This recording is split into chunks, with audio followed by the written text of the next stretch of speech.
to what both our correspondents were explaining there with international affairs commentator Marco Gasic, who joins me from London. Marco, always good to see you on the programme. So there you have Washington now resurrecting this World War II era Lend-Lease law to more effectively provide aid to Ukraine. Does that translate as more tanks and jets? Well, it translates into much more trouble for Ukraine, because if we look at the precedent, I mean, the clue is in the name: you lend, you lease. What are we going to do? Fire missiles and ask for them back? Clearly, if you use it or if it gets destroyed on the battlefield, you'll have to pay for it, is the plan. And it really speaks to the fact that the US likes to make the nations on which it fights its conflicts pay for the wars which it encourages them to have.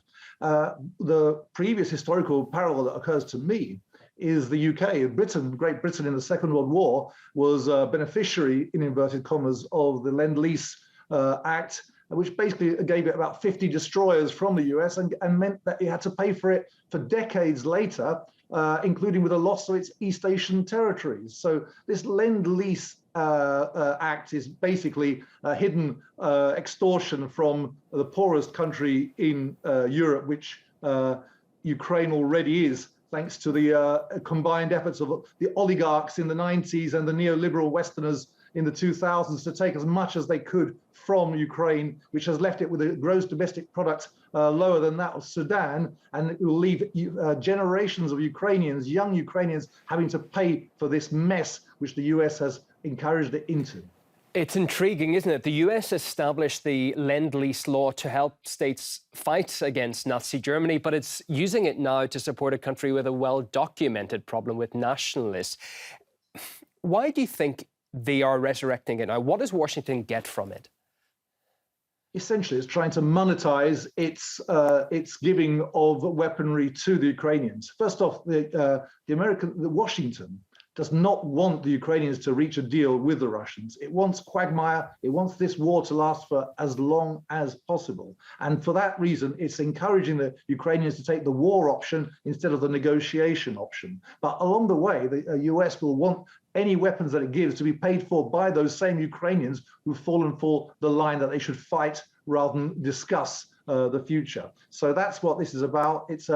Unfortunately, it's what Washington does. It's the profit model that the financial military-industrial complex does in the United States, and a lot of countries all over the world will attest to that.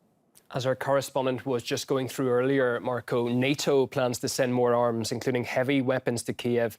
It's hard to look at that and think the alliance therefore wants to de-escalate the conflict, isn't it? As they claim repeatedly, I would say that the evidence is starting to suggest it's the opposite.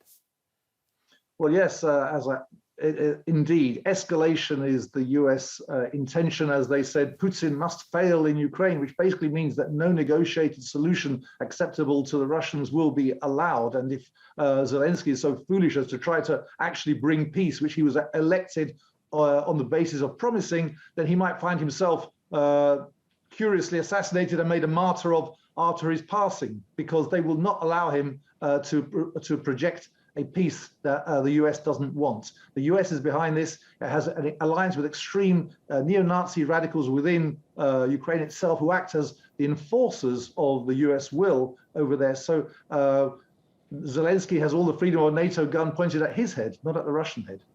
For a defensive alliance, NATO was pretty offensive today. Jens Stoltenberg underlining that NATO should rethink its strategy towards Russia amid the rising power of China.